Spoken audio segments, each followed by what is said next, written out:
Kiaušiniai vertingas baltymų šaltinis, bet specialistas ir čia rekomenduoja nepadauginti. Sakyčiau, 2-3 kiaušiniai tai tikrai yra optimalus kiekis. Šios Velykos bus brangesnės nei pernai, nes kone visos prekės pabrango. Anot Maksimos kiaušiniai pabrango 1 procentiniu punktu. Mat pernai pardavinėjo narvuose laikomų vištų kiaušinius, o šiemet tik ant kraiko. Kitos prekės brango vidutiniškai 3 procentiniais punktais. Didžioji dauguma nurodė, jog Velykom planuoja skirti nuo 50 iki 100 eurų. 100-150 bus tikrai. Oi, žinokit, nežinau. Aš galvoju, iki 100 eurų tai turi sutilpti šeimyna didesnė. Pirmą Velykų dieną prekybos tinklai nedirbs, veiks tik budinčios ir autonominės parduotuvės be pardavėjų. Gabrielė Grigaušaitytė, Aušra Šiaulytė, Vilius Sucienas, Vidmantas Beržinis. Seime ir antrą kartą nepavyko pakeisti tvarkos, kai neperrinkti parlamentarai į kišenę įsideda 14 000 išeitinę, o vos po kelių dienų sėda mandato atsisakiusio kolegos vietą ir Seime dirba toliau. Per balsavimą susilaikę aiškina, kad siūlyta nauja tvarka būtų vertusi buvusius Seimo narius veltėdžiauti. Reda Petrikaitė tęsia. Konservatorius Vytautas Juozapaitis bedarbiu pernai buvo 4 dienas. Po to užėmė mandato atsisakiusio Gabrieliaus Landsbergio vietą. Liko už brūkšnio pirmas, bet kuomet kolega, ten pora kolegų pasitraukė iš sąrašo, vėl buvau išrinktas į Seimą. Tiek pat bedarbė buvo ir demokratė vardan Lietuvos Rūta Miliūtė. Jai proga grįžti atsirado, kai Virginijus Sinkevičius Seimą iškeitė į Europarlamentą. Tai pagal nustatytą tvarką gavau 6 mėnesių dydžio išeitinę. Taip, tai būtų virš 12 000 eurų. Neperrinkta Jurgita Sejonienė iš naujo priesaiką davė po kelių savaičių. Vietoj Europarlamento nenorėjusio palikti Liudo Mažylio. Gavau už 1 kadenciją. Ir kiek ta išeitinė buvo? Apie 6 000 kažkas tai tokio. Išeitinės dydis priklauso nuo to, kiek kadencijų Seimo narys dirbo Seime ir kokias pareigas ėjo. Jis skirta tam, kad būtų iš ko gyventi, kol susiras kitą darbą. Tik štai ar sąžininga gauti 14 000, kai apsisukęs vėl sėdėsi į tą pačią kėdę? Tai kur tos pinigus dėjot? Ką pirkot? Dalį paaukojau, dalį šeimos poreikiams panaudojau, dalį pasidėjau atostogams. Paaiškėjus, kad Juozapaitis lieka Seime, teiravomės, ar nelogiška būtų pinigus grąžinti. Klausimas panašu liko nesuprastas. Kam? Atgal į biudžetą. Kad nėra tokios sąlygos. Jeigu pats asmeniškai patekčiau tokią situaciją, ko gero, labai prasmingai svarstyčiau, kur galima paaukoti. Sutapimas ar ne, tąkart Juozapaitis skubiai beveik viską paaukojo Ukrainai. Pakviesiu. Prašom. Ačiū. O pinigų kanceliarijai dabar išties nenumatyta galimybė gražinti, net ir tokiais atvejais. Pasielgiau, kaip man atrodo, teisingiausia. Kad tokios sumos per vieną dieną iš dangaus nebenukristų, iniciatyvos ėmėsi patys konservatoriai. Statuto pataisas Teisės ir Teisėtvarkos komitetas palaimino. Seimo narys paskutinę savo darbo dieną būtų gavęs 1 mėnesio išmoką. O visa kita būtų mokama dalimis kas mėnesį, priklausomai nuo to, kada Seimo narys vėl įsidarbins. Tai padaryti anot premjero netaip lengva. Aš daugiau žinau atveju, tiesą pasakius, kai Seimo nariai išeina arba yra neišrenkami į Seimą ir po to, gana ilgą laikotarpį apskritai ieško darbo, nes vis tiek tas veikimas politinėme lauke tave nuspalvina įvairiomis spalvomis ir tam tikrą prasme įvaizdį suformuoja. Statutui pakeisti reikia 71 Seimo nario balso. Viskas. O dėl viso nereikia? Dėl viso galim nubalsuoti. Formaliai galim balsuoti ir dėl viso, bet balsuojam dėl viso Seimo statuto projekto, nors pirmam straipsniui nėra pritarta. Balsuoja tik 56, prieštaraujančių nėra, 13 susilaiko. Taigi senoji tvarka lieka kokia buvusi. Būtų skatinęs Seimo narių veltėdžiavimas 6 mėnesius, gaunant maksimalias bedarbio išmokas. Pagal pasiūlytas pataisas, Seimo nariui įsidarbinus, mėnesinė išmoka jam arba visai nebepriklausytų, arba smarkiai sumažėtų. Tad neva labiau apsimokėtų sėdėti užimtumo tarnyboje ir laukti, kol valstybė išmokės visą išeitinę. Problema tikrai yra spręstina, būtent dėl tų išeinančių ir sugrįžtančių Seimo narių, tačiau palėtė kitus aspektus, kurie kūrė dar didesnės problemas. Prarūgusi dauguma, kuri iš tikrųjų tokį dalyką tiesiog ignoruoja, labai liūdna. Statutą dėl to paties nesėkmingai bandyta keisti ir prieš 4 metus. Reda Petrikaitė, Domantė Stankevičiūtė, Vilnius. Prezidento patarėja Irena Segalovičienė prisistatė Seimui. Tiesa, Seimas ją pažįsta kaip Nausėdos patarėja socialinės politikos klausimais. Bet šiandien ji prisistatė kaip kandidatė į valstybės kontrolierius. Visa valdančioji koalicija, kaip reta, dėl prezidento patarėjos vieninga ir niekas niekam nekliūva. Bet labai kliūva opozicijai, kaltina prezidentą valstybinės įstaigos politizavimu. Eglės Račkauskaitės reportažas. Irena Segalovičienė pas prezidentą jo žodžiais varė.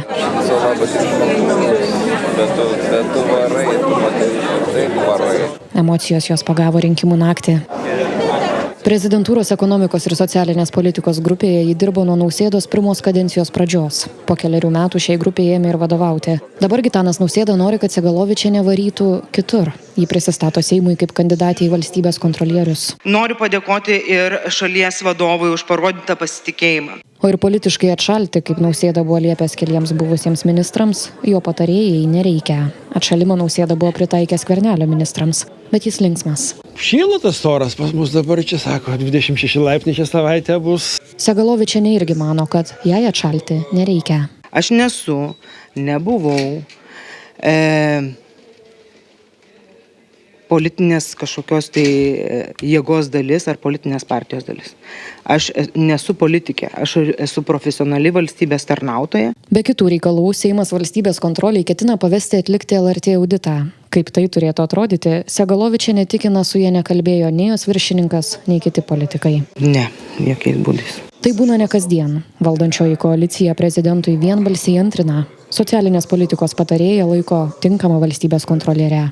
Na, žiūrint, kurio kampu pažiūrėsi, ką bendro turi. Mes visi esame kažkurios srities profesionalai, bet niekada nėra uždarytos galimybės ir tobulėti. Jeigu žmogus pretenduoja į tas pareigas, vadinasi, įsipareigoja būti nešališka ir demonstruoti geriausias ir reikalingas savybes toje pozicijoje. Net ir Žemaitaitis. Dėl profesinių žinių mes neturim jokio absoliučiai jai kažkokių pastebėjimų ar pasakymų. Remigijus Žemaitaitis man tikrai ne autoritetas, tai aš tikrai nespėliosiu, kas yra pažadėta mainais. Aš tik tai pastebėjau, kad ir 5 kolona kažkur dingo, ir klaidos koalicijoje kažkur dingo. Konservatoriai pasipiktinę. Man sunku įsivaizduoti, kokie buvo kiti kandidatai, jeigu pasirinkus geriausią kandidatą buvo pateikta ponia Segalovičienė. Bet visko būtų ir prie pasipiktinusiųjų. Na, žinoma, primins čia visokiausių dalykų. Pavyzdžiui, Stasys Šedbaras. Praeitą kadenciją konservatoriai iš savo frakcijos jį išlydėjo tiesiai į Konstitucinį teismą. Tuo metu socialdemokratai buvo opozicijoje ir jų kaltinimas buvo toks pats, koks dabar konservatorių, kad Konstitucinis teismas politizuojamas. Ar jūs galite garantuoti prieš kameras, kad jūs Konstitucinėme teisme nedirbsite konservatorių? Aš niekada nedirbau taip savo konservatoriams, aš dirbau Lietuvoje įstatymų leidybai. O konservatorių argumentas buvo toks pats, koks dabar prezidentūros, kad kandidatas gerai dirba. Šitoje vietoje labai svarbu yra žiūrėti žmogaus kompetenciją. Ir taip sako iki dabar. Na, turbūt niekas nebejotų Stasio Šedbaro patirtimi teisininko darbo ir gebėjimu dirbti Konstitucinio teismo teisėjų, kuriuo jis jau yra buvęs. Žiūrėkit, man tai reikėtų, kad jie į savo veidrodį pasižiūrėtų, nes panašu kartais nemato savo veidrodžio. Tai čia ir mums opozicija irgi kartais reikėdavo pažiūrėti veidrodį, tai dabar jiems siūlyčiau irgi pasižiūrėti. Tiesiog normaliai, kai tas, kur gali, tas taikyti. Nu, tai va čia ir yra niuansas, skamba nekaip. Prezidentūra teigia, kad Nausėda siūlo ne savus ar svetimus, o geriausius žmonės. Prezidento postas pats yra depolitizuotas ir prezidentas nepriklauso jokiai partijai ir jo komandos nariai nepriklauso jokiai partijai. Tai kalbėti apie politizavimą, tai kalbėjimas iš vienos ar pusantros partijos varpinės. Dėl Segalovičienės Seimas dar turės balsuoti. Valstybės kontrolės vadovas skiriamas 5 metų kadencijai. Eglė Račkauskaitė, Vilius Tucėnas, Vilnius. Donaldas Trumpas vėl pakartojo, kad dėrybos dėl taikos Ukrainoje vyksta gerai. Bet tai nesutrukdė jam dar kartą apkaltinti Zelenskio pradėjus karą. Vis dėlto pagal kitą Trumpo frazę pirmas kaltininkas yra Putinas, o po jo Bidenas su Zelenskiu. Trumpas vėl buvo paklaustas, kieno klaida buvo daug civilių pražudęs rusų bombardavimas Sumose ir ar jis parduos Zelenskiui daugiau gynybos sistemų Patriot. Išsamiau Saulius Masalskas. Sumose, kur rusų raketa pražudė 35 civilius, tarp jų 2 vaikus, vis dar gedulas, bet miesto tarnybos jau baigė tvarkyti sprogimų vietas. Сьогодні я приїхала у Суми і відразу пішла в іграшковий магазин. Šiandien atvažiavau į Sumus ir iš karto nuėjau į žaislų parduotuvę ir nupirkau 2 žaislus, nes mirė 2 vaikai. Для мене діти – це дуже важко. Man mirtis tai labai sunku. Pagal išsilavinimą esu pradinių klasių ir ankstyvojo ugdymo mokytoja. Dirbu auklė. O kai apie visą tai sužinojau?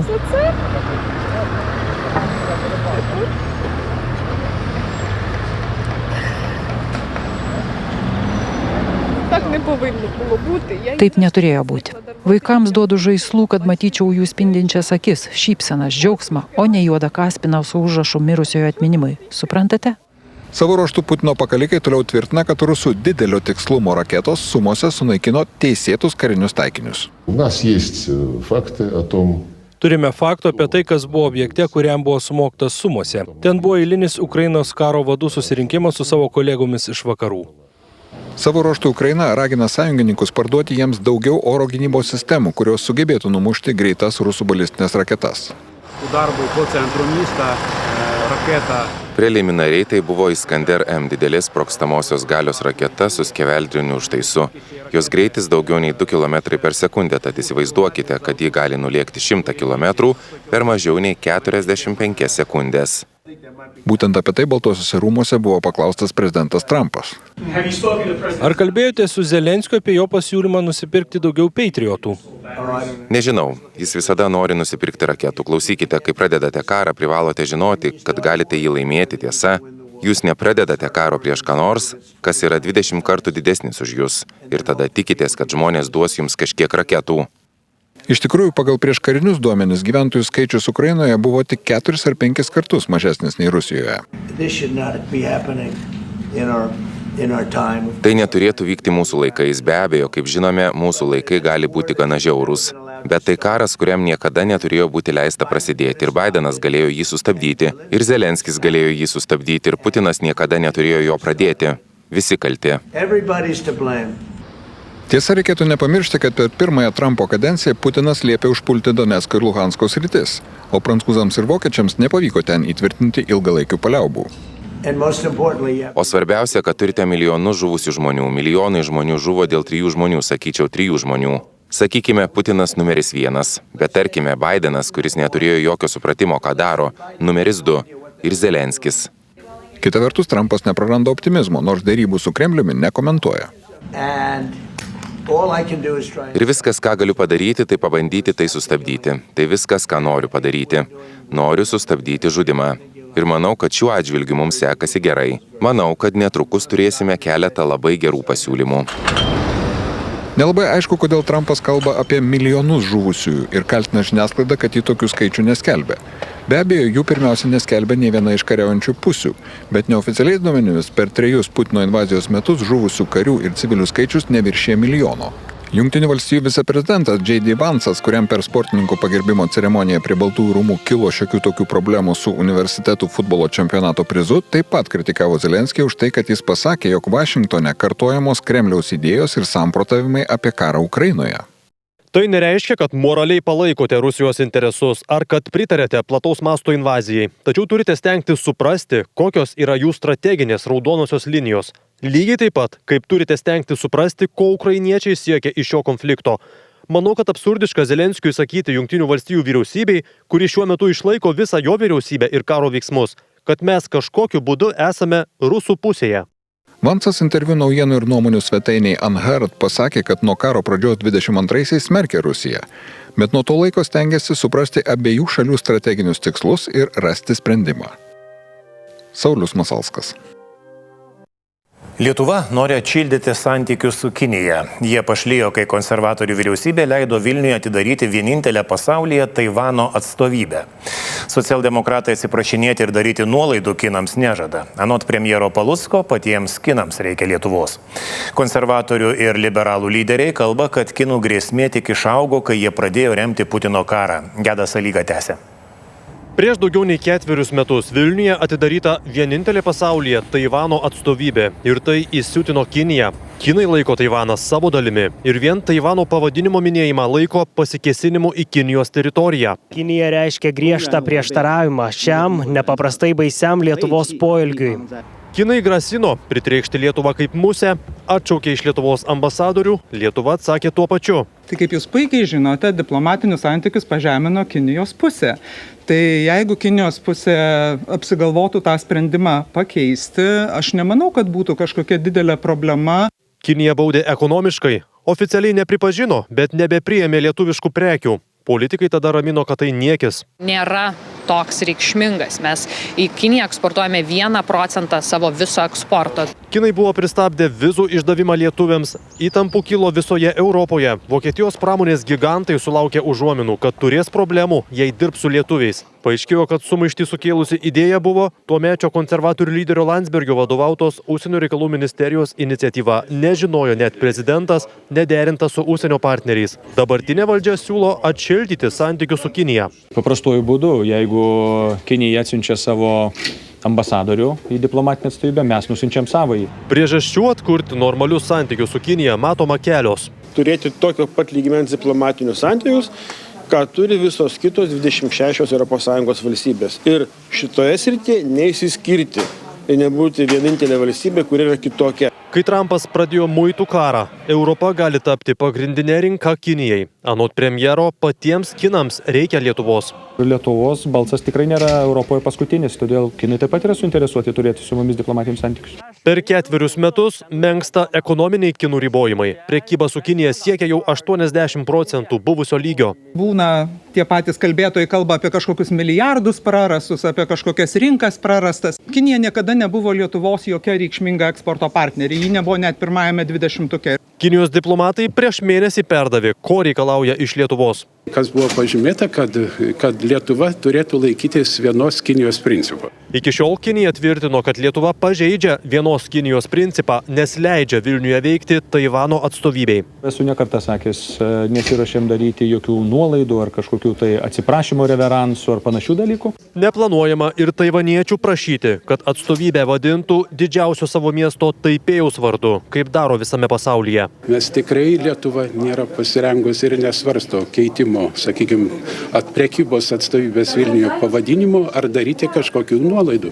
Beje, Lietuva vadina atstovybę prekybos, bet ne diplomatinę, nes diplomatinė atstovybė reikštų politinį Taivano pripažinimą, Lietuva pažeistų su Kinija pasirašytą sutartį. Lietuvos Respublikos vyriausybė įsipareigoja nekurti oficialių santykių ir nemegzti oficialių kontaktų su Taivanu. Lietuva laikosi vienos Kinijos principo, kadangi Taivanio atstovybė nėra diplomatinė, tai yra prekybinė atstovybė. Patys taivaniečiai atstovybę Vilniuje vadina savo ambasada.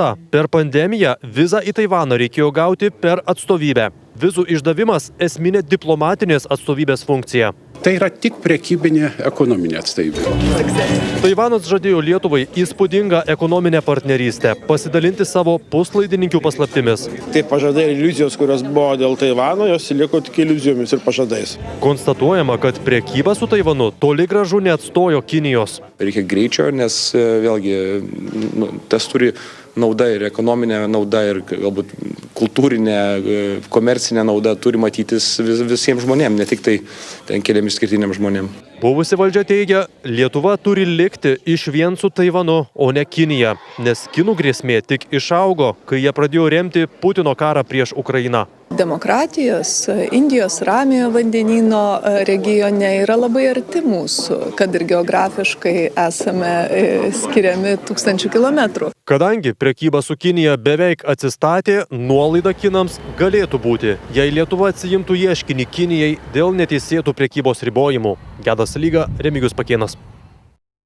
Kuršių Nerijoje didžiausios iki šiol pratybos ir sausumoje, ir ore, ir vandenyje. Dalyvauja net 10 institucijų. Kovojama su gaisrais, skelbiama ekstremali situacija, autobusais ir laivais evakuojami Preilos gyventojai. Ramunė Banzienė praneša, kad taip išbandoma visų tarnybų sąveika ir pasiruošimas galimoms grėsmėms.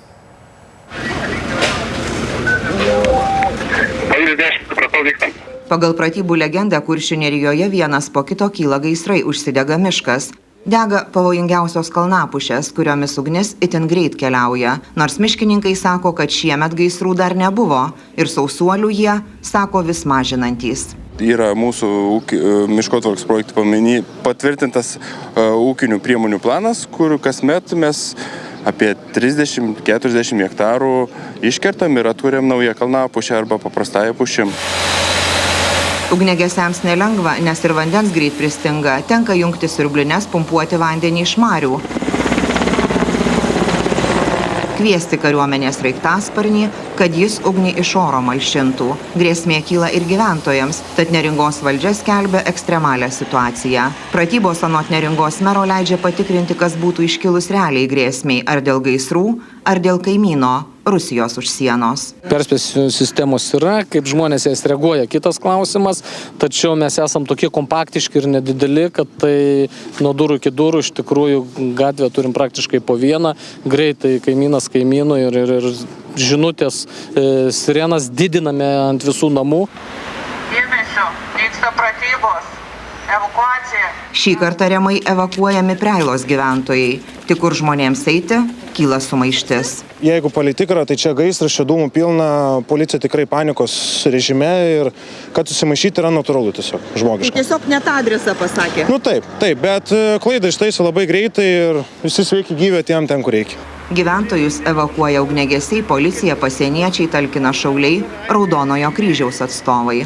Super, manau, kad vis tiek turi būti, nes ir šlangai, ne šlangai, kaip sakė, šlangas yra tik tai sodė, žarnos, pajungimas, kur 10 metų gal netidarytas buvo, pramankštinti reikia viską. Ir šalies gyventojai įspėjami susilaikyti nuo bet kokių kelionių į Kuršių neriją. Vasarą kiekvieną dieną Neringa evakuojasi. Tai sekmadienį iš Neringos visi turistai išvyksta į Lietuvą, tai tokios evakuacijos šiuo metu net nereikėtų tokio maštabo, kokia būna kiekvieną sekmadienį arba kiekvieną penktadienį, kada visa Lietuva į Neringą atvyksta. Žmonės iš Pusiasalio vežami autobusais, plukdomi laivais. Lietuvoje dėja mes turime tų tokių taškų ir Čepkelių raistas ir Rekyvos durpynas, sakykime, Dzūkijos miškai tie patys, na ir žinoma čia. Tai čia tas sudėtingumas yra, kad iš tikrųjų ištisas miškas, kuriame, iš tikrųjų parako efektas galimas. Tai didžiausios kada nors Kuršių nerijoje vykusios pratybos, kuriuose dalyvavo net 10 institucijų. Jos mokėsi, kaip veikti ištikus bėdai ir kartu tai pasirengimas vasaros sezonui, kai būna net ir tyčinių padegimų. Sumanymas tokio pobūdžio pratybas matyt kilo šių metų sausio mėnesį, kai Jungtinėse Amerikos valstijose, Los Andželo apylinkėse, Kalifornijoje prasidėjo tikrai tragiški gaisrai, kurie nusinešė berods kelias dešimtis ir gyvybių. Ir tikrai pagalvojame, kad tai gali būti ir mūsų nedaug dievė realybė, jo labiau žinom istoriją. Praktika rodo, kad gaisrai Kuršių nerijoje irgi sunkiai suvaldomi. Smiltynėje prieš 11 metų ugnis sunaikino apie 70 hektarų miško. Didžiausias, vadintas šimtmečio gaisru, buvo 2006-aisiais. Jį kone savaitę gesino apie 500 ugniagesių, karių ir savanorių, bet ugnis vis tiek nusiaubė per 200 hektarų į UNESCO pasaulio paveldo sąrašą įrašyto nacionalinio parko. Ramunė Banzinė, Eimantas Kachlovas, Neringa. Milijardierius Markas Zuckerbergas pradėjo minti teismų slenksčius. Teisėjai Vašingtone nagrinėja jo bendrovės Meta bylą, kurioje technologijų milžinė kaltinama monopolizavusi socialinius tinklus, kai įsigijo Instagram ir WhatsApp. Tikėtina, kad byla gali baigtis Metos išskaidimu. Martas Kalendra plačiau. Milijardieriaus Marko Zuckerbergo įmonė Jungtinių valstijų federalinės prekybos komisijos iššūkis teisme. Komisija teigia, kad Facebook, kuris dabar yra pervadintas Meta, perėmė tai, ką laikė konkurencinėmis grėsmėmis. Meta susiduria su galbūt didžiausiu teisiniu iššūkiu savo istorijoje. Tai antimonopolinis ieškinys, kurį pateikė Federalinė prekybos komisija vadovaudama pirmosios Trumpo administracijos ir kuriame teigiama, kad Meta vykdo neteisėtą monopolinę veiklą. 2012-aisiais Facebook už $milijardus įsigijo Instagram, tuomet nedidelę, bet daug žadančią dalymosi nuotraukomis programėlę, kuri dabar gali pasigirti 2 milijardais aktyvių naudotojų. Viename iš teisme paviešintų laiškų Zuckerbergas Instagram atsiradimą apibūdino kaip išties bauginantį ir pridūrė, kad dėl to galbūt reikėtų apsvarstyti galimybę už tai sumokėti daug pinigų. 2014-aisiais Meta įsigijo 17 milijardų eurų vertės WhatsApp. Prekybos komisija teigia, kad šiuo atveju Zuckerbergas baiminosi, kad pranešimų siuntimo programėlė gali virsti socialiniu tinklu arba būti nupirkta konkurento. Federalinė prekybos komisija teigia, kad Meta, įsigijusi Instagram ir WhatsApp, kurios dabar yra dvi socialinės žiniasklaidos galybės, siekia užgniaužti konkurenciją ir pašalinti konkurentus. Meta gali būti priversta atsisakyti Instagram ir WhatsApp. Jei federalinė prekybos komisija laimės šį 8 savaičių trukmės teismo procesą, jie siekia, kad WhatsApp ir Instagram būtų atskirtos nuo Metos. Taigi Meta iš esmės turėtų tik Facebook ir dirbtinio intelekto verslą. Tai būtų didžiulis smūgis Meta, nes apskaičiuota, kad apie 50% jos pajamų iš reklamos gaunama iš Instagram. Zuckerbergas jau liudijo. Šis teismas labai svarbus ne tik Meta, bet ir visai technologijų pramoniai. Jis iš tiesų parodys, kiek federalinė prekybos komisija pasirengusi pasipriešinti didelėms technologijų bendrovėms, kurios pradėjo dominuoti mūsų gyvenime. Teisme liudyti turėtų ir Zuckerbergo buvusi pavaduotoja bei daugybė konkuruojančių įmonių vadovų. Martas Kalendra. Jau turbūt nieko nestebina, kai kuriuose oro uostuose laikomi plėšrūs paukščiai. Mat jie atbaido balandžius ir varnas, kurie kartais patenka į lėktuvų turbinas. Bet kam viename oro uoste Vokietijoje įdarbinti šeškai, aiškina Eglė Radušytė. Iš čia Kielno Bonos oro uosto kasdien kyla šimtai lėktuvų. Ir ne tik jie, bet ir paukščiai. O kad nesusidurtų ore, budi Marka su palydove Hera. Vanago patelė iš karto pastebi įsibrovėlius ir išveja juos lauk, persekioja iki pat tvoros. Ten už tvoros jie ras tuos pačius medžius ir tiek pat ėdesio. Tegul gyvena už jos, o ne čia. Nes jei į lėktuvo variklius pateks balandžiai, varnos ar dar didesni paukščiai, gresia. Blogiausiu atveju paukščių būriai gali sukelti katastrofą, jei orlaivis susidurs su paukščiais arba įtrauks į variklius. Kad taip nenutiktų, darbuojasi paukščių kontrolės dalinys, o jame net ir baltieji šeškai. Tačiau kitaip nei paukščių sergėtojai Herai, jiems darbo mažai. Tai reikia neleisti prisiveisti kiškiams, kad jie nepriviliotų paukščių. Bet dėl maro laukinių gyvūnų gretose net ir zuikiai atklysta vis rečiau. Darbo mažai, o sąlygos puikios. Teoriškai šeškai dabar bedarbiai. Erdvė tikrai negali skūstis, jų aptvarai dideli. Gali judėti, žaisti, maudytis, kad tik nenuobodžiautų. Markas paukščiais domėjosi nuo vaikystės ir prieš pandemiją pasuko į šią sritį, nors buvo ir restorano vadovas, o turi ir medžiotojo licenciją. Oro uoste turime kasdienę rutiną, bet dienos skirtingos, gali nutikti bet kas, kai mažiausiai to tikėsi. Ir nesvarbu, su sparnais ar su letinomis, ore ar ant žemės. Paukščių kontrolės komanda saugos, kad lėktuvai skraidyti būtų saugu. Eglė Radušytė.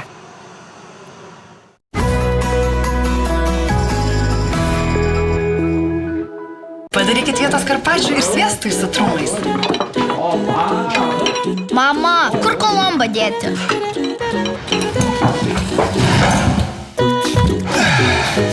Ir tradicinių vaišių gerbėjams, ir naujų atradėjams. Margų skonių Velykoms. Ypatingo velykinio sortimento ieškokite parduotuvėse Maxima. Skirkite savo 1,2% vaikams. Už jų pergalę gyventi. Rimanto Kaukėno paramos grupė.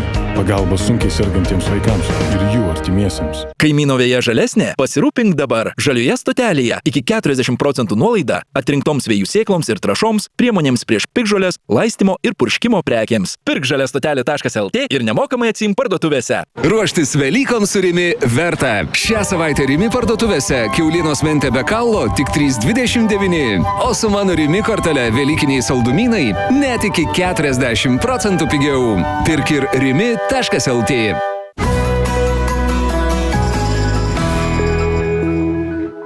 Top Sport lažybos, Top Sport ruletė. Nesaikingas lošimas gali sukelti priklausomybę.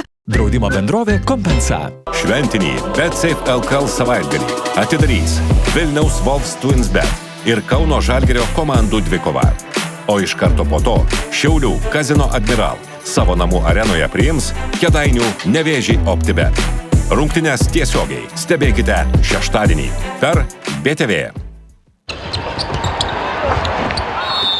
Auto Aibė. Automobilių dalys ir reikmenys. Surandame tai, ko kiti net neieško.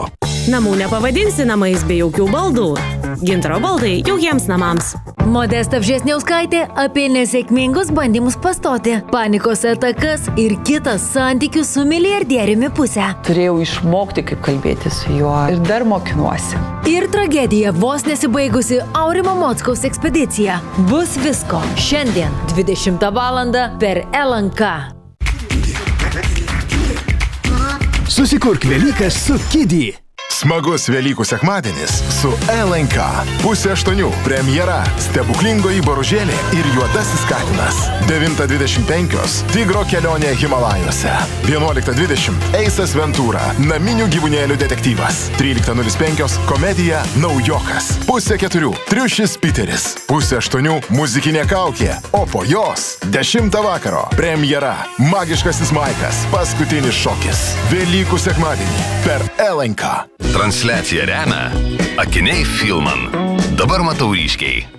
Vilniaus paukštynas. Kito lygio vištiena. Kito lygio Velykos. BetSafe by Betson.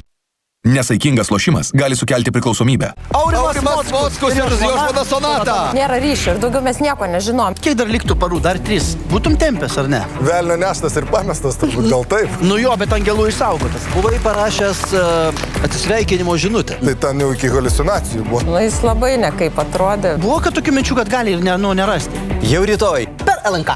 Vilniaus paukštynas. Kito lygio vištiena. Kito lygio Velykos. Susikurk Velykas su Kidį. Pasiruošę? Taip, absoliučiai. Visada. Šias Velykas per LNK. Naujas nuotykių meniu ir 2 filmai apie Triušį Piterį. Sekmadienį 15:30 Triušis Piteris. O dabar tai bus. Pirmadienį 19:30 premjera. Ką? Ir aš patekau, baikit, nereikėjo. Triušis Piteris 2. Koks? Pabėgimas. Švęskite Velykas su LNK. Transliaciją remia Akiniai Filman. Dabar matau ryškiai. Reikia dviračio? Turime. Biko.lt. A tu visai nupošai. Atsipeikėk, tu ką jūs darot? Ai, teta, ką jūs iš vis supranta? O ko tu reikia, taigi vaiką pažadinsi? Kas nutiko? Zina, gal papasakosi? Paklausk šitos. Man reikia meilės. Pirmadienį, ketvirtadienį 21 valandą per LNK. Lošimo automatai. Lašybos. OptiBet. Nesaikingas lošimas gali sukelti priklausomybę.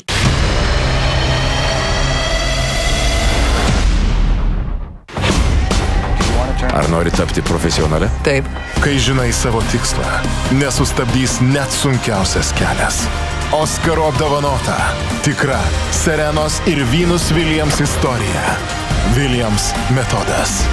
Penktadienį, 21 valandą per LNK. Susuko? Smektagau ne tik stabdo, bet ir gydo viduriavimą.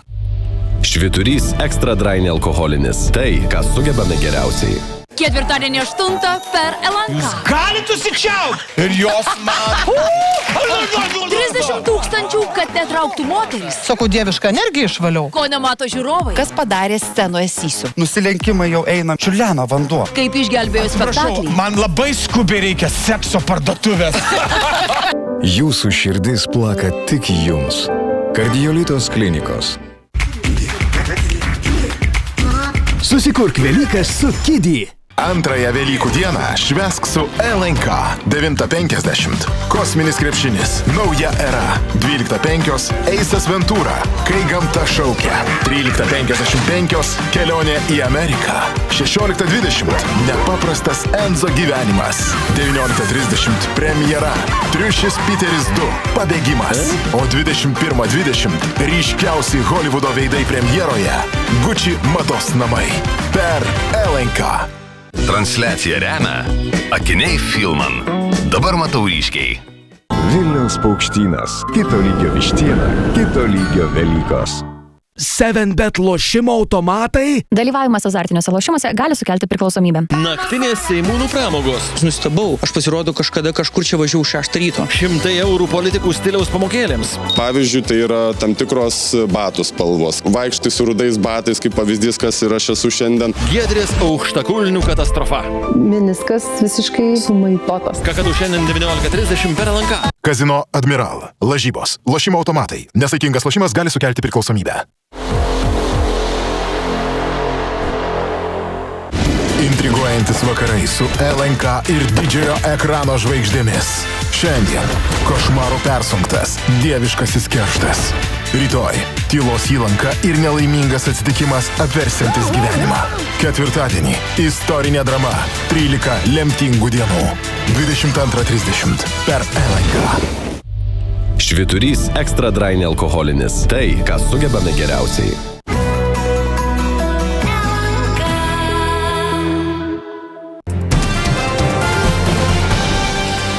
Ačiū, kad esate drauge, tęsime antradienio žinias. Šyla orai, nacionaliniai parkai ruošiasi lankytojų apgulčiai. Bet Amerikoje nuotaikos niūrokos. Po apkarpimų atleidus daugybę darbuotojų, turistai turės apsišarvuoti kantrybę. Teks ilgiau lūkuriuoti eilėse. Eglė Radušytė pasakoja, kaip vasarai rengiasi trečias pagal lankytojų skaičių Didysis kanjonas. Išvydus tokius vaizdus lengva suprasti, kodėl Didysis kanjonas. Trečias lankomiausias nacionalinis parkas Amerikoje. Kasmet aplanko 5 milijonai, lankytojų daugėja, o darbuotojų sumažėja. Didysis kanjonas visada klega nuo daugybės turistų. Štai Elena atvyko iš Niujorko. Galvojau, kas čia tokio? O kai atvykau, sakiau, vau, tai nuostabu. Pavasarį prasideda didysis turistų sezonas, o piką pasieks vasarą. Tai vadiname pakilimo sezonu. Mes pasiruošę lankytojų antplūdžiui nuo atminimo dienos gegužę iki rugsėjo, Amerikoje minimos darbo dienos. Bet Jungtinių valstijų nacionaliniai parkai kenčia dabar dėl darbuotojų trūkumo. Vasario mėnesį per miškų ir parkų sektorių nusirito atleidimų banga. Darbo neteko virš 1000 žmonių. Tad ir turistams teks apsišarvuoti kantrybę. Laukia ilgesnės eilės. Padėtį galbūt išgelbės vasarą įdarbinami sezoniniai darbuotojai. Jie nepamainomi, bendrauja su lankytojais, teikia kitas svarbias paslaugas turistams tą įtemptą vasaros sezoną. Lankytojams patariama gerai susiplanuoti laiką, o išsiruošusi gamtą nepamiršta atsargų, ypač vandens, ir būtinai įvertinti oro sąlygas. Eglė Radušytė. O Jungtinės karalystės šokolado meistrai prieš Velykas rankomis puošia prabangius kiaušinius. Tačiau sparčiai brangstanti kakava paskui save tempia ir šokoladą. Taigi už Velykų kiaušinį gali tekti pakloti ir 400 eurų, rodo Martas Kalendra. Šokoladinis kiaušinis dekoruotas auksu. Tai tik vienas iš šių metų velykinių pasiūlymų Jungtinės karalystės gurmanams. Pro šokolado meistrų akis nepraslydo ir visą pasaulį sudrebinusi Dubajaus šokolado mada. Šiemet parduodame ir kiaušinius, kuriuos savame suprantame sukūrėme pagal Dubajaus šokolado sensaciją. Anksčiau nedarėme įdarytų kiaušinių. Visada į kiaušinių vidų dėdavome mini kiaušinius. Tačiau šįmet nusprendėme kiaušinius pripildyti pistacijų ir kadaifo tešla. Dubajaus stiliaus Velykų kiaušinis. Tačiau už išskirtinius velykinius kiaušinius šiemet reikės mokėti daugiau. Šokolado, kurį naudojame tik atidarius parduotuvę, kilogramas kainavo 16 svarų sterlingų. Dabar jis kainuoja 28 svarų sterlingų už kilogramą. Ir tai ne pradinio lygio šokoladas, o vidutinės klasės šokoladas. Labiausiai kaina pakilo per pastaruosius metus. Dėl ko taip smarkiai pabrango šokoladas? Pastarųjų 2 metų derlius buvo prastas. Antra, per pastarosius 10 mečius kakavos augintojams mokėjome nepakankamai, todėl jie kenčia, o kadangi negauna reikiamų pajamų, nepakankamai investuoja į savo ūkį. Todėl medžiai duoda mažiau kavos pupelių. Trečia, yra ir daug spekulacijų. Net sunku patikėti, kad šis rankomis kurtas grožis valgomas. Už tokį milžinišką rankomis dekoruotą šokoladinį kiaušinį šiemet reikės atsiekėti nei daug, nei mažai – apie 400 eurų. Martas Kalendra. Atnaujintose žiniose 21:30 papasakosime, kad prieš teismą stos didžiuliais kiekiais narkotikų ir nelegaliomis cigaretėmis visoje Europoje prekiavę tėvas Albertas Lenskus ir 2 jo sūnus. Belgijos teismas tėvui jau yra skyręs 100 milijonų eurų baudą. Ir jau metas sportui, apie jį kolega Domas. Justė Jocytė, mes visi puikiai žinome, mylime, tikrai galime taip įsireikšti, nes tai yra mūsų lietuviškas krepšinio perlas ir ji sulaukė įvertinimo labai rimto. Ji 5. šaukimu aukščiausių Lietuvos istorijoje buvo pakviesta į moterų NBA lygą.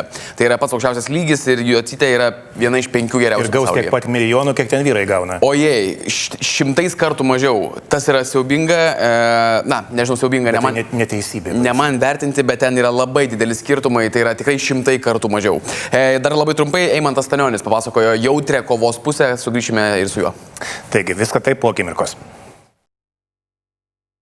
7bet kazino. Dalyvavimas azartiniuose lošimuose gali sukelti priklausomybę. Istorinė diena Lietuvos krepšiniui. Jaunoji šalies krepšinio žvaigždė Justė Jocytė rekordinių šaukimų pakviesta į stipriausią pasaulyje – Amerikos WNBA lygą.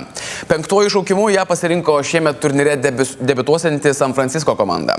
Jaunosios bendražygės sėkme džiaugiasi ir prieš 20 metų šioje lygoje debiutavusi Jurgita Štrimikytė. Plačiau Nerijus Bliujus. Istorinė akimirka. Ne tik Justė Jocytė, bet ir visam Lietuvos krepšiniui. Mūsų šalies krepšininkė 5. numeriu buvo pašaukta WNBA naujokių biržoje San Francisco Valkyries komandos. Išgirdusi savo pavardę, Jocytė iš karto susisiekė ir su ekipos vadovais.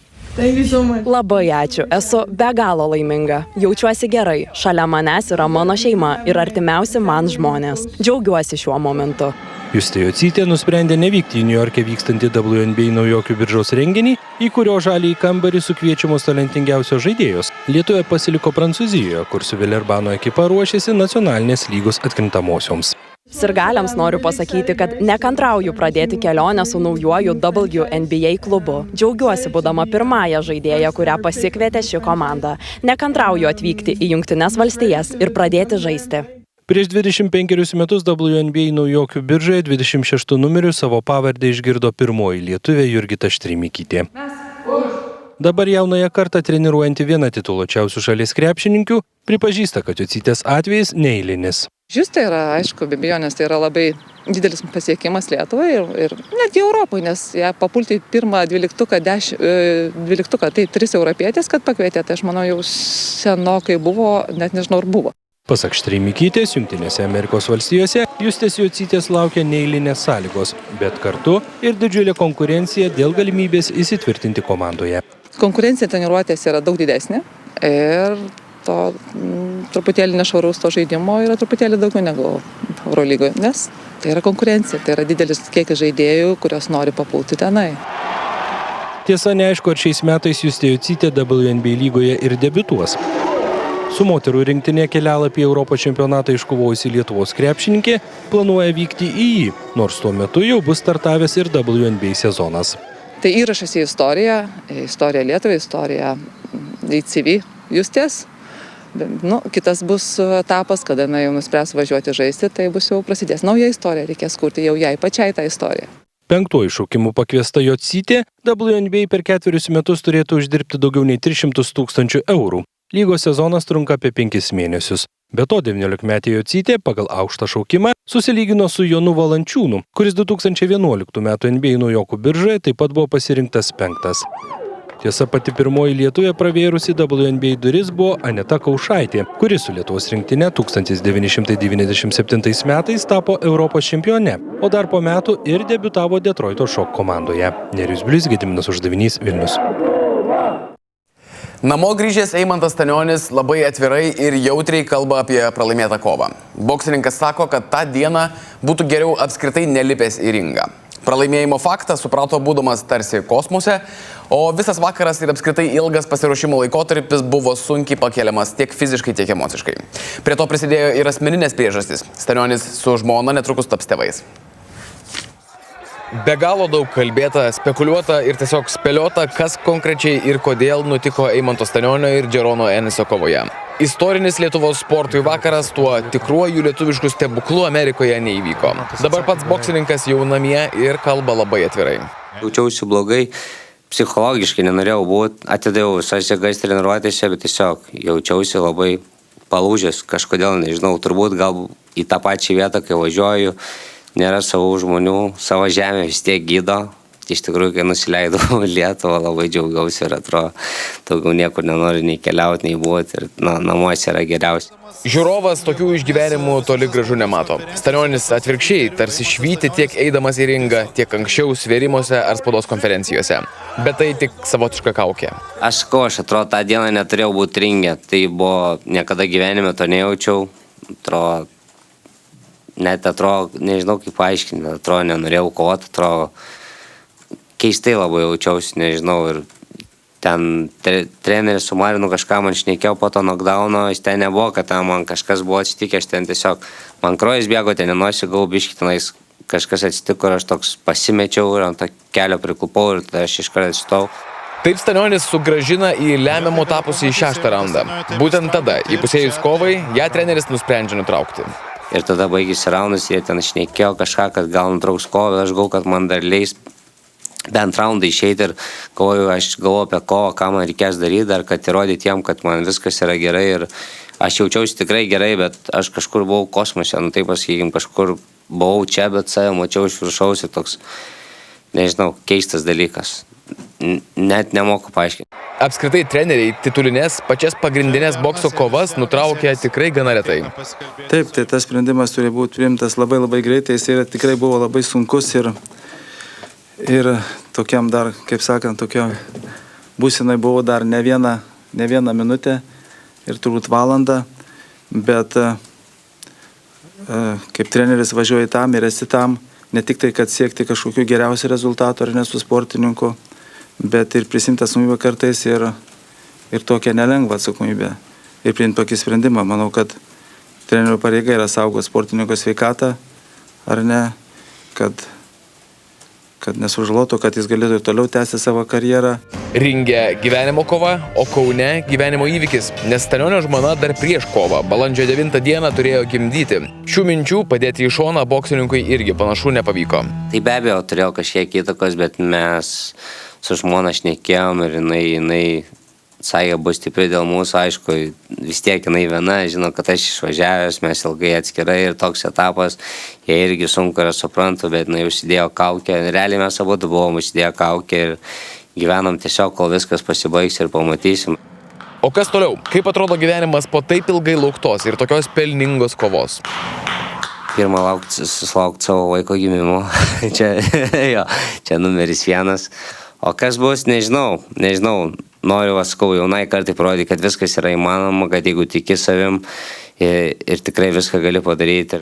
Tai buvo pirmasis Stanionio profesionalios karjeros pralaimėjimas. Paviešinus teisėjų rezultatus tapo aišku, kad varžovas laimėjo visus 6 įvykusius raundus. Už pasirodymą Stanioniui atitenka kiek daugiau nei $1,5 milijono eurų. Kone visas teniso elitas dabar Barselonoje. Nei piniginių prizų, nei skiriamais taškais tai nėra tarp didžiausių turnyrų pasaulyje, bet vis tiek kasmet sutraukia pačius pajėgiausius. Namuose žaidžiantis Carlosas Alcarazas čia siekia dar vieną titulą, nors paskutinį iškovojo prieš 2 dienas. Šiuo metu visi geriausi pasaulio žaidėjai yra pasiskirstę į 2 vietas. 32 žaidžia Barselonoje, tiek pat Miunchene. Labai panašaus pajėgumo turnyrai, panašus ir šiuolaikiniais standartais nedideli piniginiai prizai. Barselonoje akivaizdu ispanai jaučiasi patogiausiai. Štai čia Pedro Martinezas per beveik 3:30 valandos kovą įveikė amerikietį Brandoną Nakashimą ir patenka į aštuntfinalį. Šiame etape bus ir Carlosas Alcarazas. Ispanų teniso wunderkindas atsigauna po slogios atkarpos. Dar užvakar jis triumfavo unikaliame Monte Carlo turnyre ir jau spėja ne tik žaisti, bet ir laimėti čia, Barsoje. Pasiekiau tokį karjeros tašką, kai kritiką nebekreipiu dėmesio. Į pralaimėjimų žiūriu kaip į pamokas. Stojuosi ir einu žaisti kitą mačą. Labai lengva kalbėti iš šono, rodyti nepasitenkinimą, kai pats nesi profesionalas. Neva aš nepateisinu kažkieno lūkesčių. Titulas Monte Carle Alcarazui buvo pirmasis per net 13 mėnesių. Tikrai nemanau, kad esu geriausioje sportinėje formoje. Šiemet tikrai buvo geresnių etapų.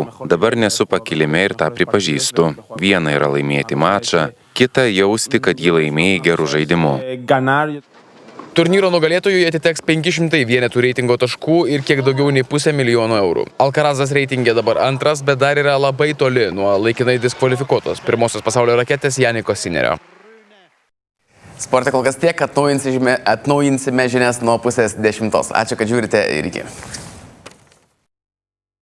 7bet lošimo automatai? Dalyvavimas azartiniuose lošimuose gali sukelti priklausomybę.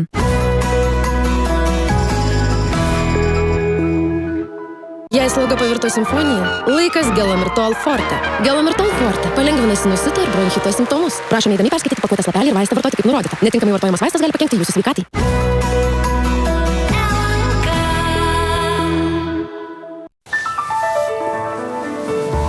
Po itin šilto ir saulėto antradienio šiluma ir saulė labai trumpam ir tik šiek tiek atsitrauks, bet tik tam, kad iš karto sugrįžtų su dar didesnė jėga ir į šalį atneštų jau visiškai vasariškus orus. Tuo tarpu dabar pasižiūrėkime, kas laukia artimiausių metų. Ateinančią naktį iš pietvakarių artės atmosferos frontas, debesuotumas didės. Pietvakarinėje šalies pusėje daug kur galimas lietus, tačiau vyraus negausus lietus. Pietryčių vėjas pūs 6–11 metrų per sekundę greičiu, nebus itin stiprus. Temperatūra dėl tankėjančių debesų neturėtų kristi žemiau 6–11 laipsnių šilumos. Tuo tarpu rytoj dieną per šalį praslinks jau minėtas atmosferos frontas, bus debesuotas su pragiedruliais, daugelį rajonų palis, tačiau vyraus neilgai trunkantis ir negausus lietus. Pūs stiprokas pietryčių vėjas 8–13 metrų per sekundę greičiu, dėl tankių debesų lietaus ir stiproko vėjo temperatūra jau kils mažiau nei praėjusiomis dienomis, šils iki 14–19, tik pietvakariniuose rajonuose vietomis dar sušils iki 22 laipsnių šilumos. O dabar jau pakeliaukime po atskirų šalies regionus ir pažiūrėkime, kokį ten trečiadienį žada sinoptikai. Matome, vaizdelis jau kiek pakitęs. Debesų gerokai daugiau, pilkas dangus vyraus šiaurinėje šalies dalyje, o temperatūra čia pasiskirstys nuo vos 11 laipsnių ties Rokiškiu iki 14+ ties Šiauliais. Šalies rytinėje pusėje temperatūra turėtų būti labai panaši, vietomis dar vėsiau, tik apie 9 ties Visaginu iki 13+ ties Ukmergė. Pilkas dangus, pavieniai krituliai, jie neturėtų būti smarkus ir trukti ilgai neturėtų. Pietinėje ir centrinėje šalies dalyje sinoptikai žada taip pat pilką trečiadienį, vietomis palynos, o temperatūra 1–2 laipsnių aukštesnė nei prieš tai aptartose regionuose, čia bus apie 12–15 laipsnių šilumos. Na ir vakarinėje šalies dalyje sinoptikai rytoj bent pavienius saulės spindulius prognozuotis, Klaipėda, Mažeikiais, Šilutė ir Tauragė, tačiau ten taip pat ir palynos, kiturgi pilki debesis danguje ir apie 14–15 laipsnių šilumos. O dabar jau apie kitas dvi paras pasikalbėkime. Pradėkime nuo ketvirtadienio. Naktį debesis daug kur prasisklaidys ketvirtadienį. Jeigu trumpai ir palis, tai tik tais kai kuriuose vietovėse pietryčių vėjas aprims iki 4–9 metrų per sekundę, o temperatūra ketvirtadienio naktį pažemės iki 7–12 laipsnių šilumos. Ketvirtadienio dieną sustiprės aukštesnio slėgio laukas, todėl debesis bus reti, didžiąją dienos dalį lepins saulės spinduliai. Lietaus tikimybė bus nedidelė, vėjas ir toliau pūs iš pietryčių, bus nestiprus iki 10 metrų per sekundę. Na ir į šalį plūstels dar didesnė šiluma, popietę oras sušilti gali iki 21–26 laipsnių šilumos. Penktadienį taip pat džiugins labai gražūs orai, bus giedra arba mažai debesuota, sausa. Naktį pūs silpnas, dieną nestiprus pietryčių vėjas, naktį turėtų atvėsti iki 6–11 laipsnių šilumos, nuo dieną gali lepinti vasarišką 21–26 laipsnių šiluma. Pagal dabartinius duomenis savaitgalį išliks gražus ir sausi orai, naktimis bus apie 7–12, o dienomis termometro stulpeliai kils iki 20–25 laipsnių padalos. Tiek apie Lietuvos orus, dabar jau kelkimės į Europos žemėlapį, pasižvalgykime, ką čia trečiadienį žada sinoptikai. Nuo Skandinavijos pradėkime. Stokholme rytoj apie 13 laipsnių šilumos ir apniukė, tuo tarpu šilumos pliūpsnis Kopenhagoje, čia net 20 laipsnių šilumos. Tiesa, saulės spindulių čia nedaug, bet ir kritulių neturėtų sulaukti Kopenhagos gyventojai. Kiek vėsiau Britų salyne, Glazge bus lietinga, apie 10 laipsnių šilumą, Londone termometrai turėtų rodyti apie 15 laipsnių plius, bus apsiniaukę, bet žemesnių kritulių neprognozuojama. Kieve ir to gali palynoti, laikysis maždaug 14 laipsnių šiluma, na, Vidurio Europą lepins. Šiluma čia 23–26 netgi vietomis laipsnių šilumos. Varšuvoje gali palynoti su 23, Prahoje vėjuota, be žemesnių kritulių bus apie 26 laipsnių šilumos. Labai panašus orai Briuselėje, čia laikysis apie 16, apniukė tiesa keletų laipsnių vėsiau, tuo tarpu Berlyne šalia gerokai šilčiau iki 25+ ir debesuota. Paryžiuje vėsiau apie 16+, dangus taip pat bus pilkas, dar vėsiau, kas galbūt kiek ir neįprasta matyti. Madride čia laikysis maždaug 14 laipsnių šiluma ir trečiadienį žadamas su lietumi. Romoje taip pat palynos, bet bus gerokai šilčiau, apie 24+, tie patys 24 Atėnuose, kuriuose bus apniukęs dangus, na, o Stambule taip pat apsiniaukia ir keletų laipsnių vėsiau. Laikysis apie 19 laipsnių šiluma. Tiek apie artimiausių dienų prognozes, na, rytoj šiek tiek mažiau saulės, o paskui vėl grįšime į visišką vasarą. Tad to ir palaukime. Gražaus ir jaukaus vakaro su LNK.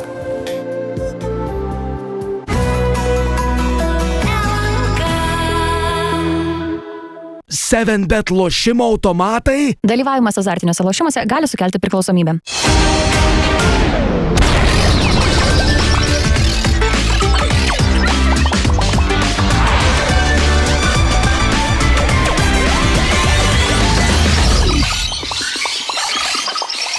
Labas vakaras. Sveiki gyvi.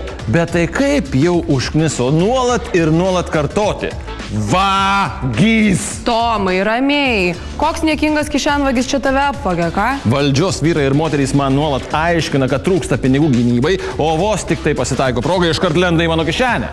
Ai, supratau, tai tave apvagė Seimo narys. Nu, išlavė viską, lygi paskutinio, niekingo iš apyvartos į 100 centų. Naktinės Seimūnų pramogos, kursai ir remontai už mūsų pinigus. Kaip kaleno tas variklis. Stipriai garsiai, dradada, va, burzdžia. Burzdžia. 100 eurų politikų stiliaus pamokėlėms. Vaikštai su rudais batais, kaip pavyzdys, kas ir aš esu šiandien, o kai yra oficialūs renginiai, kai yra fotosesijos vykdomos, tai tu turėtum turėti avėti tamsią avalynę juodą. Moteriška Schwarzeneggerio konkurentė. Ladies and gentlemen, here she is. She-Hulk Jackie! Giedrės aukštakulnių katastrofa. Meniskas visiškai, kaip gydytoja sakė, sumaitotas mano buvo. Tai ką, Tomai, siūlai? Siūlau, Keite, praktinius kursus, kuriuos galėčiau pravesti aš pats. Ir ko išmokintum Seimo narius? Nu tai pirmiausia, pavyzdžiui, patiems pasikeisti padangas. Jau sutaupytume. Kokia tavo kursų kaina? 786 eurai nuo galvos, bet frakcijoms taikau 5% nuolaidą. Įdomu, ar per kadenciją atsipirktų ten tavo tie kursai? Nu tai man tai tikrai atsipirktų. Lietuviai dabar pildo pajamų deklaracijas ir skaičiuoja kiekvieną mokesčių centuką. Dalis tų mūsų mokesčių nusėda seimūnams, jų išlaidavimams, kanceliarkėm, kvietkutėm, saldainukam, pasivėžinimam. Pavyzdžiui, Laurynas Kasčiūnas už mokesčių mokėtojų pinigus važinėjosi savaitgaliais ir vėlyvais vakarais. Taip iš karto galiu pasakyti, kad jau nuo sausio 1 dienos sustabdžiau. Ir važinėjau, bet jau net dedu į ataskaitas iš asmeninių lėšų, kad tiesiog nebūtų jokių klausimų.